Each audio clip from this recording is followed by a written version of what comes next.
Another record. There we are. That seems to be working now. So, hi, thank you for joining me this afternoon for the LinkedIn for Doctors webinar. This session will be recorded for distribution to people who've requested it and who can't make it today. So if you have questions and you prefer not to ask during the recording, I'll switch the recorder off at the end of the presentation, and then we'll be able to have a chat offline. So welcome, and I'm Anita Fletcher, the founder of Standout Medical Careers. So I'm going to go through a presentation today, which I'll bring up now. And as I mentioned, there's time for Q&A at the end, and people can always reach out to me as well via the Standout Medical Careers website, and my phone number and email addresses are available there. So let's jump into the presentation on LinkedIn for Doctors. It's such an important tool for all of us to be able to use to help us progress through our careers. And this is often a very popular topic. Quite a few people registered for today, but being a Saturday afternoon, understandably, they may be elsewhere. So that's why I will record the session for future use. So a brief bit about me for those of you who don't know me already. Essentially, I founded Standout Medical Careers in 2020, having worked for the Australian Medical Association, running their career service in AMA New South Wales, and then federally for 5 years. I was working for the AMA. And essentially, I assist doctors in whatever career opportunities and challenges that they face. So that can range from helping them to map out a career plan to assisting with their CVs, and also preparing for upcoming interviews, and also more generally leadership and also communication skills. So we cover a wide range of topics when we're working together, and that's a snapshot from the website. As I mentioned, if you'd like to go more or know more or book a meeting with me, you can do that there. So I already gave you an overview of some of the services that I offer, and often with the career planning. This morning I had a meeting with a client. We're working together over a 6-month period, and we're kind of starting with the career planning, also looking at her CV, and then in that period potentially looking at preparing for interviews that can arise. So that's sort of how the longer term coaching programs run.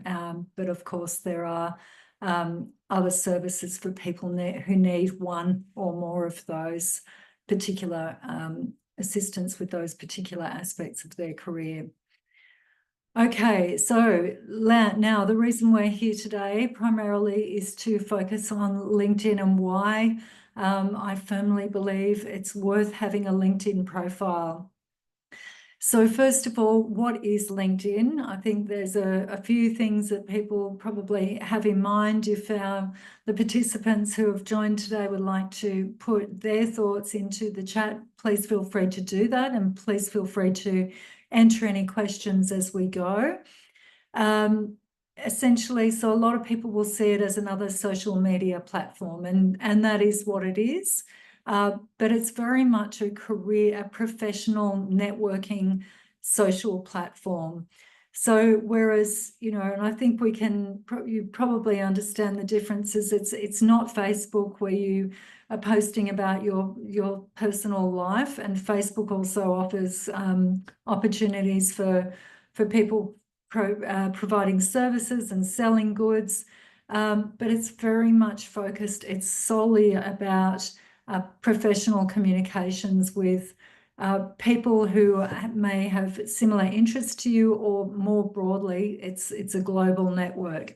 So anyone is able to see your content, and I put anyone in inverted commas because of course you can adjust your privacy settings to determine who can see your profile or how much of your profile other people can see.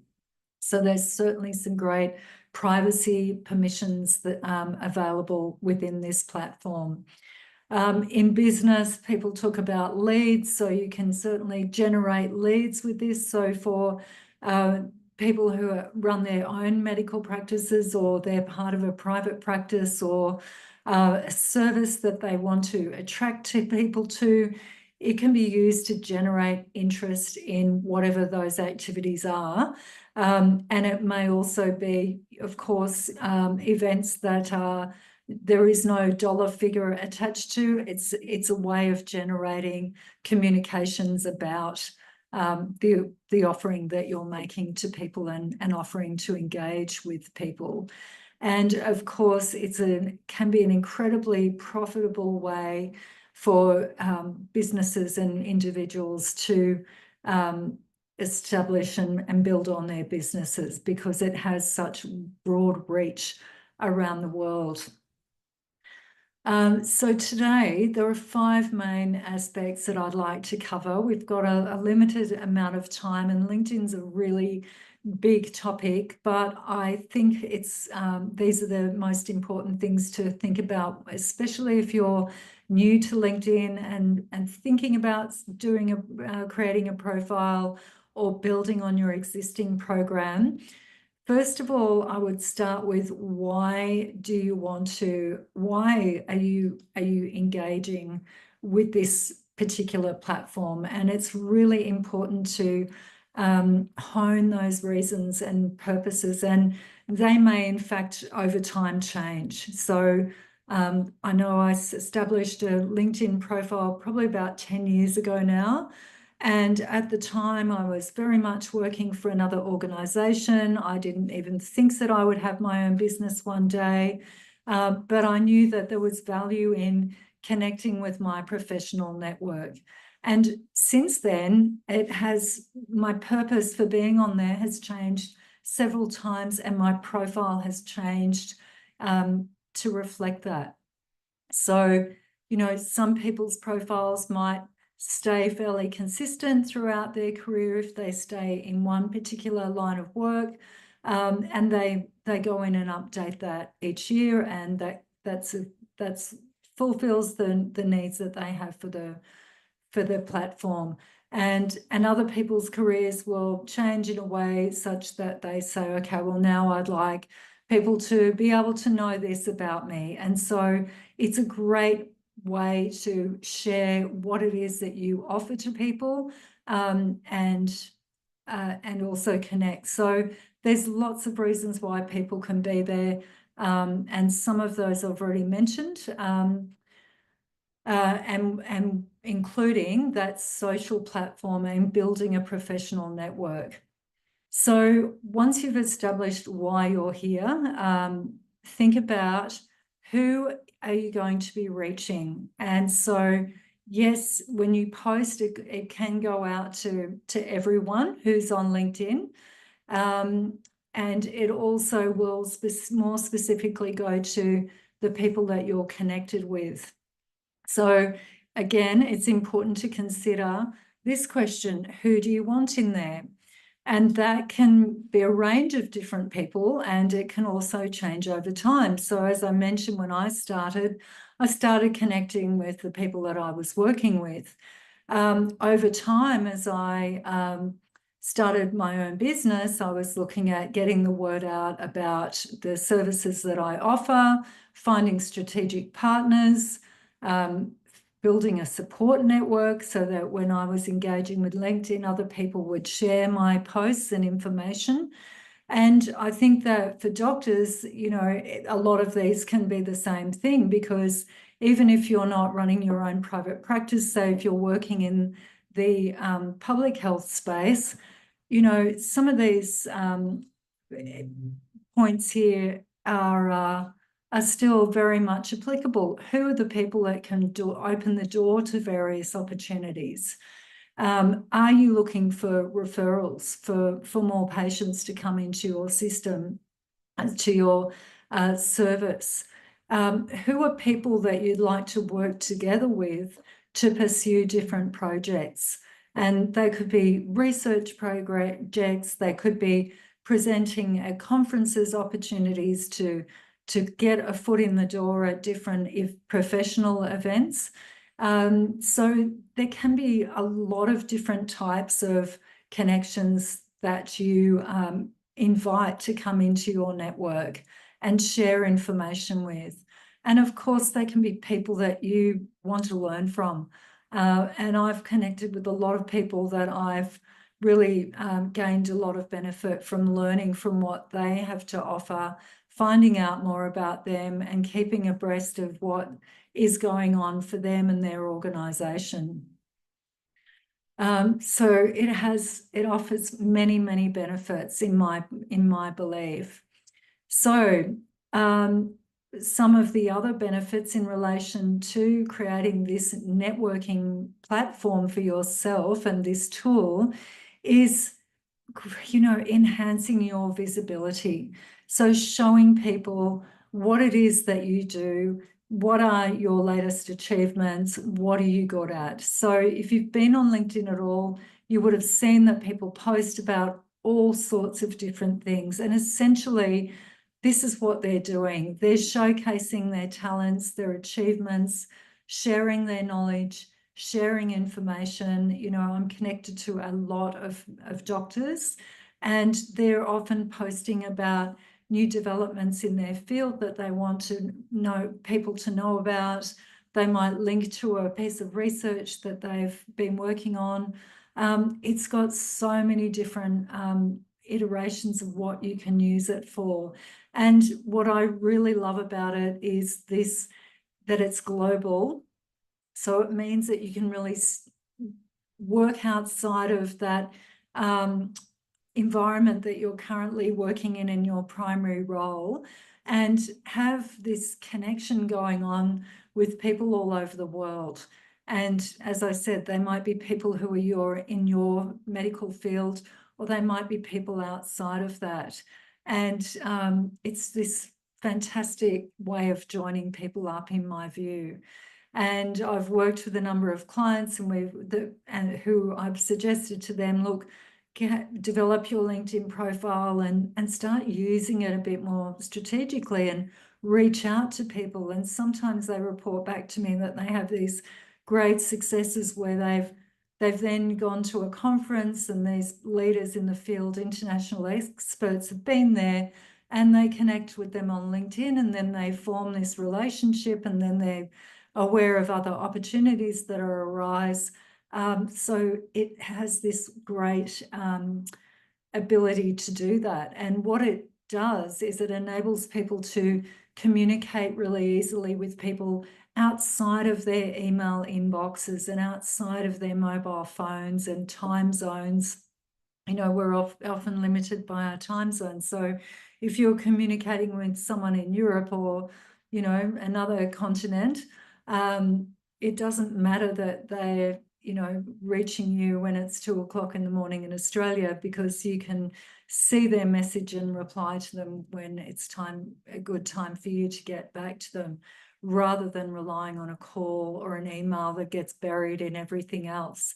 And it allows a much more sort of personal and very direct line of communication between people. If you move locations, locations, and your email address changes, well, you've got LinkedIn to support you to maintain contact with people easily. And there are certainly lots of benefits to seeing the jobs section on LinkedIn. A lot of organisations post jobs. So if you're working in a health system, for example, a state health system, and you'd like to know more about what opportunities exist outside these four walls or this particular system, it really opens the door to you seeing what else is out there, what companies are out there, what are they doing. You don't have to know who they are. They will appear on your feed when you've put your profile in, and when the algorithms get to work and understand what types of organisations are you interested in, what types of people are you interested in, and it will present those, and you can follow those organisations, see if they have any jobs available, reach out to the people that work there, connect with those people, start a conversation with these people. So it's got, you know, huge benefits rather than being really quite narrow channels that we often had to pursue and follow in the past, such as recruitment agencies or the state wide recruitment processes that occur within the state health departments each year. So it really opens up many, many different opportunities for people. And it's really important as well. Actually, I attended a webinar the other evening and somebody spoke about this, and it really resonated with me, that one of the best ways to use LinkedIn is to start having conversations with people on there. So what he's talked about was, you know, people create a LinkedIn profile and they think it's all about, oh, now I've got to generate content and I've got to start posting things. And I really could relate to that, because when I started my business, that's what I thought I had to do to get the word out there. And it was a very useful tool to do that.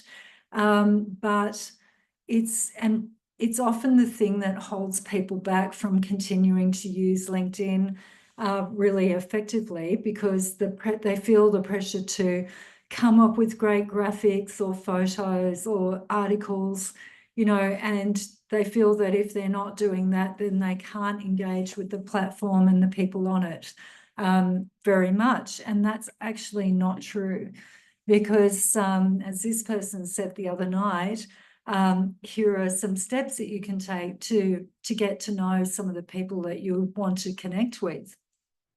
And I'm going to take a step back from some of my posts and start focusing on this area a bit more. So first of all, connect with people. Think about who is it that you'd like to connect with, and I'll talk about that more in some coming slides. Start a conversation with them, reach out, once they've connected with you, thank them for connecting, ask them something about how things are going for them. Maybe you could comment on one of their posts and say, I see you were doing this. This is something I'm also interested in. And then eventually, if they respond to you, you can invite them to view something of yours, if it's an article, or have a conversation. Ask them if they would like to get on a Zoom call and speak with you about a particular topic. And people are very open to do that. And again, it doesn't have to be, you don't have to be in their country. You don't have to be willing to leave your home to have a meeting with someone for 15 minutes or so. It's very easy, obviously, to do that online as we are today. So that is a really useful way of communicating with people, as I've said, and particularly because people move around and jobs and locations. So you've always got this central communication portal really with that person. And I just find it incredibly helpful to do that. And you can, of course, share articles that you've written or other ideas that you've had, and message more than one person about them at that time if you want to. So you can write something on there and then select the connections that you would like to send that to. So it's not all about posting, but you can certainly repost other people's content and then message them and say, look, I like what you're doing there. And I'd like to, know more about that or have a conversation with you. Okay, so now how do you build your profile and your online presence? First of all, I'm going to talk a little bit about branding, because it's often the word that everybody feels quite uncomfortable with, and I've been there. I feel kind of ill at ease with it as well. but it's important to think about what is your professional brand, and, you know, how is it that you're presenting your value to the world? And then how are other people perceiving that? So I've included a few definitions here from this source at the bottom, personalbrand.com. And I took these these points down a few years ago now when I started running this workshop. So it really distinguishes between what personal branding is and the personal brand. And I find it interesting, particularly this middle one, because, you know, a lot of what people do on social media is communicate what they want people to know about them. And really what a real branding is about is what other people say about you. And so that's the brand, is what people say about you, and branding is what you say about yourself. So for example, if I'm posting about my business, that's branding. And if I'm asking someone to provide a Google review and they do that, that is information that reflects my brand. So I won't sort of get into this too much, but I think the reason that I really decided to keep this slide in today is I think that Google reviews are a really valid way of showing the impact that these that various social media tools can have. So a lot of businesses, though, someone told me last year, you need to have 500 Google reviews. And your or at least 200 and a 5-star rating, and that will really amplify your efforts. Okay, I appreciate you might not be running a business, that's fine. But even when you, if you in the future in your career establish a private practice, it's really worth doing this sort of work, having a LinkedIn profile, asking for Google reviews, because people see that. A few months ago, I was seeing a physiotherapist. I put in a review about their business, which I found extremely good. And I received an email about 6 weeks ago saying, 1,000 people have read your review. So that's the sort of reach that it has. And I've recently had some surgery, and I was quite surprised actually that the surgeon, their office reached out to me and requested a Google review from me as a patient. So there's no denying that social media is an incredibly powerful tool. And it's really worth thinking about, if you're going to put yourself out there, what is it? How do you want people to see you? And then, of course, you know, do you want to get their feedback and make it public to see what other people say about you? And within LinkedIn, the Google equivalent, the Google review equivalent sits in LinkedIn. It's under the recommendations and endorsements section. So you can ask people for recommendations. I found that incredibly helpful because a lot of people don't want to use Google or other means, and they're happy to use, write me a recommendation on LinkedIn, and my LinkedIn connections can see that if they want to, and other people on LinkedIn can see that. All right, so enough about the branding, but I can't do a talk on this kind of topic without talking about a little bit about reputation. I'm sure you'll appreciate how important it is.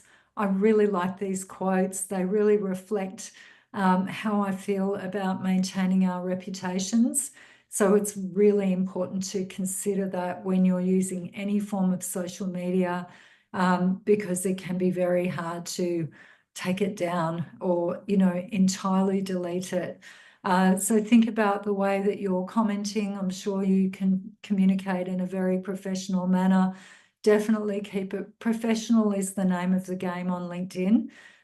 That's the type of platform it is. So that's the the way that you need to communicate on this channel. Okay, I'm not going to go through each of these points, but these points do reflect some of the things I've talked about. You know, think about who's your audience and who do you want to attract, and how do you want to get your values across to other people. And will you be posting any content? As I said, you don't need to. You can build your profile and so that when people want to look you up, they will find you and they'll find information that's current, and often a photograph of you. I'm going to whiz through this part next. I've got 3 examples of how useful it was for me when I started the business. I was invited onto a podcast, the Medical Money Podcast. It has a lot of people who listen to it. And that person who runs that is a doctor, and he found me via LinkedIn. And many of my listeners... Oh, sorry, I won't go into it. That's part of the introduction for that podcast. Then I was invited to run an interview skills program webinar by one of the consultants in a surgical department in Victoria. So again, because I'd said, here's what I'm doing, that person got in touch and said, we'd love you to do a webinar for our team. Will you do it? And I did. And then another organisation called Careers in Space reached out to me and said, would you like to write an article for our website? So, you know, I never imagined in my wildest dreams that I'd be writing an article to sit on a page that had pictures of astronauts on it. But, you know, you just never know where it's going to take you. It really is the point I'm trying to make. And if you put yourself out there, people will know what you're doing and they'll reach out. So I'm going to go now to the thing that you probably really want to know about, which is what to include in your profile. So first of all, when you're on LinkedIn, and I'll show my profile in a moment, or a screenshot of that, think about, okay, who do I want to see it? Do I want the general public to see this, or only my connections? As I said, you can go into the privacy settings and set that up so that you can very easily control who sees this and how much, of your profile that they can see. Make sure that you have a current headshot that really looks like you, not you from 10 or 20 years ago. And I certainly have seen my fair share of those. And, you know, think about, how do you want to convey your professional self? So make it a good one. It's not a selfie. Don't take a selfie. Get someone who knows how to use a camera to take a headshot. You don't have to pay a lot of money. There's lots of AI apps out there now that will do it as well. Think about your headline, and I'll explain in more detail what that is. Include your contact information if you want to, and a lot of people limit that to their LinkedIn profile. So basically it is, if you want to contact me, you need to contact me on this platform. You can direct message me. If you're a connection, reach out to connect. And so you can really screen who you allow into your network and how much you want them to know about you. And definitely work on the about section. And this is where I find a lot of people underdo their profiles. And again, I'll cross into that in a moment. List your employment and your education at the very least. You don't need to fill in every single area that LinkedIn gives you the opportunity to fill in, but as medical practitioners, I would recommend that you include your employment and your education within your profile.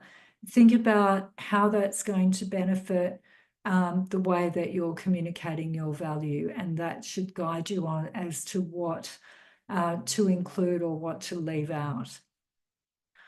Okay, so going a little bit further now, connecting with people. So as I said, think about who you want to connect with and how.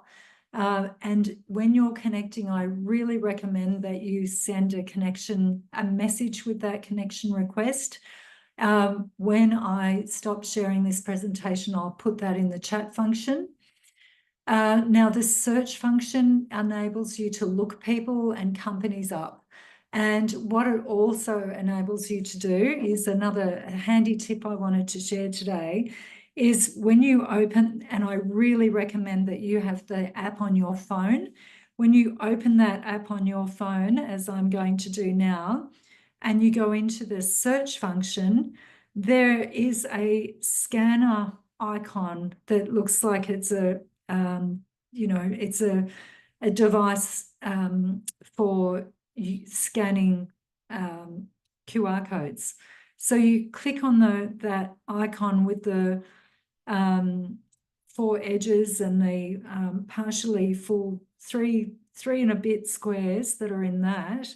And what that does is, and I'll put it up here, it shows your LinkedIn URL code. So if you're in an event and you want to connect with someone, you can ask them to scan your code, or you can hit the scan button and that will give you the functionality to scan someone else's code. So that's a really quick way to connect with people. And actually, I was at a networking event the other morning, and a few of us used that to connect. And I really like that, because if the person's sitting next to you, it's so easy. You don't have to remember their name for when you go home that day. Just to get that out, and you're done.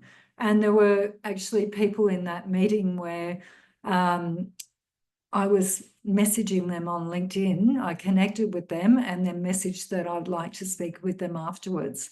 And actually I used that person's business and had a session with one of their people yesterday to fix an IT problem that I was experiencing. Well, not a problem, to put in place some additional security that I wanted to put in. So it just can really streamline the process of making that connection with that person. Okay, the custom URL, I'm going to show you what that means in a minute when we flip to my, my profile. Think about the background photo. Again, I'll talk about that. Skills and endorsements, I used to do that and I moved away from it, because unless I've got some in there, and I was very selective then about, I culled a lot. I thought when I started my business, what is most relevant to me now? And if I don't have over 99 people who will endorse me for that, I'm not including it, or at least over 30. Because if you have 1 or 2 people that endorse you for having good Microsoft Office skills, it's really not having a great amount of impact. And basically, you can't list all your skills in there. It's impossible, and it takes up your profile and it detracts from the important stuff, which is really up in the about section, and potentially your connections and a range of other things. I do really like the recommendations section, and particularly being able to give recommendations to people that I've worked with. And it really helps them, I believe. A lot of people have requested me to write recommendations when they're going for jobs, and I'm not talking about doing it for clients. I have not done it for clients. I've done it for people that I've worked with in other settings. And you can certainly post articles, and I do post an article and a newsletter on LinkedIn every month, and it helps stay front of mind to people and hopefully share useful information for them. And then there is a dashboard as well. So here is a bit of a screenshot that I took this morning of my profile. So current photograph that I had taken a few months ago. This is the background photo that I mentioned, which has my branding on it, the business information about some of the services I offer, and how I'm accredited with a few of the colleges for one of my workshops. And then here is the headline that I was talking about. So I used to have one thing there, medical career coach, and then somebody, as I learned more about LinkedIn and I looked at other people's profiles, I thought, okay, well, you can fit more in there and tell people more about what you do rather than keeping it as one very broad piece of information there. So I sort of thought, okay, what are the things that I'd really like to highlight? And I'm sure all of you have different roles. And I think we're underselling or we're doing ourselves a disservice if we don't include at least a couple of things in there, because you're all doing multiple different roles within your work. So put in what's of most interest, what do you want people to know about you? I added on a couple of logos there that I thought would be helpful, and that links straight to my website. Now, I've set the profile language and my public profile. I mentioned that before. When you create a LinkedIn account, that URL will be very generic and it'll have a number on it. You can edit it to make it, personalized to you, more personalized. And then what I've done on my CV is I've copied that and I've included my LinkedIn profile, a link to that on my CV, so that when people are reading it, they'll go and look me up on LinkedIn, because they'll not only then see my CV, they'll see more about what I've done in my career, what I'm doing now. So, it's an alternative way for people to find out more about you. And what it can do is show people, okay, who are you connected with? What have you been posting about? They might connect with you. They might want to follow people that you're connected with, or, it's another, again, it's opening the door to a much sort of bigger representation of the things that you can bring to that organisation. Okay, so I think they're the main things I wanted to add. There's a bit of a dashboard here, and I did refer to that in the last slide. And then what you can do when you connect with people is you can reach out to see who their followers are, and then invite some of those followers to connect with you. But what you can also do up in the search bar is you can say you are interested in the field of obstetrics and gynecology. I know one of our guests is, and so you can put obstetricians and gynecologists in that search bar, and it will give you a list of people, and you can connect with the people in that list that you want to connect with. So that is a pretty powerful sort of address book, really, that is at everyone's disposal once they've got a profile. And the profile's free. I don't have any affiliation with LinkedIn. I don't have any relationship with them other than I use this platform. I have used before a paid subscription, and I found that I wasn't really utilizing the functionality of it. So I ended up stopping that subscription. I just found I didn't need it. So I hope that gives you a bit of an overview on some things to work on within your profiles. And a resource that I wanted to include is, I know the Australian Medical Association had this resource available on their website a few years ago. I believe it's still there, but a guide to social media for medical professionals, because obviously there are sort of rules and guidelines as to how doctors can and should use the various social media platforms. So that's one resource that you might find helpful, and I'm sure there are others out there. So I'm going to keep going. If you need to leave, I understand. I said this is a 45-minute event, and I'm also very happy to take questions afterwards. We've just had someone else join, and for the benefit of that person who's joined, I have recorded this session. We're most of the way through it now, so I can send you the link to that recording afterwards, and thank you for joining. So how to build your network. We touched on this at the beginning. So think about starting off with the low-hanging fruit. So who are the people you work with? Who are the people that you look up to and have a professional connection with? Who are the people you'd like to work with and who you'd like to have a professional connection with? You know, and there it is. So the other points there, very easy to get that profile built from 0 connections to starting to work through that and develop that network that you're looking to build. So you can drive engagement if you want to attract attention to your profile. It depends how much or how little you want to use it, by posting and writing articles, sharing others' work and connecting with other people.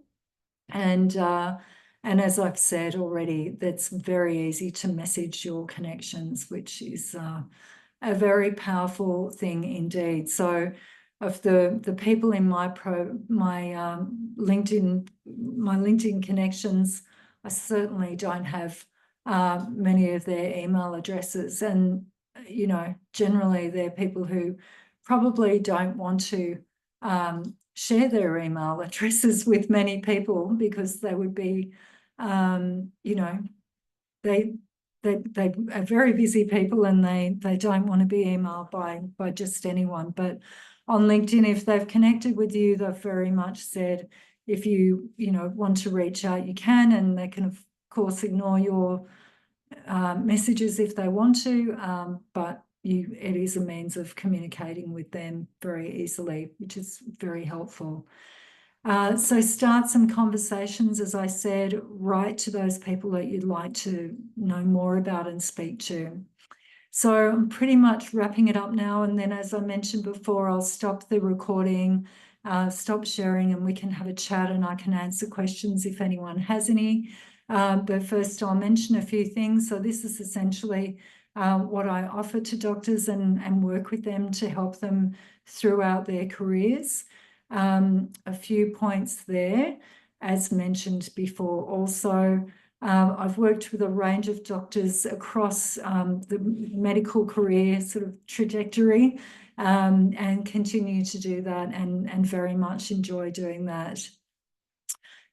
Working with doctors around Australia and in other countries as well. And I have a business partnership with Mega, MIGA, I should say. And we provide, I provide a discount to MIGA members. We work on 4 webinars a year that we deliver to MIGA members as well. So if anyone's an MIGA member and we work together, there are benefits, extra benefits for those people. And I will mention I'm running a workshop on the 6th of December for anyone who wants to enter into executive level roles. So email me to find out more about that.